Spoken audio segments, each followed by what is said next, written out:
Welcome to Sweet Life Beat Life. We hope this video helps.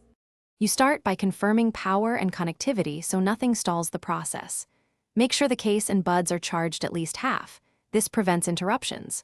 Once done, update your phone or tablet and turn on Bluetooth. Bring the open case within 1 to 2 meters of your device and watch for the pairing dialog. If it doesn't appear, briefly press the Setup button on the case.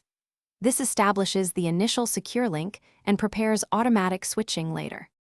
You now refine how the AirPods Pro behave and fit. Open Bluetooth settings to assign press and hold or squeeze actions and set left/right independently so controls match your habits. Run the ear tip fit test to verify a good seal because a proper seal gives better bass and more effective noise cancellation.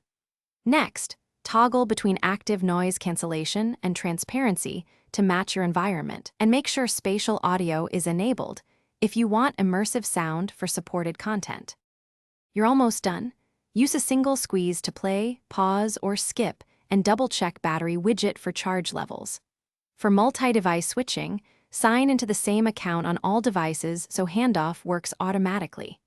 If you encounter dropouts or no sound, reset the AirPods by holding the case setup button for about 15 seconds and repair. This clears most software glitches. Also clean contact points and ear tips gently to maintain reliable charging and sound quality. Thanks for watching. Consider subscribing if we helped you.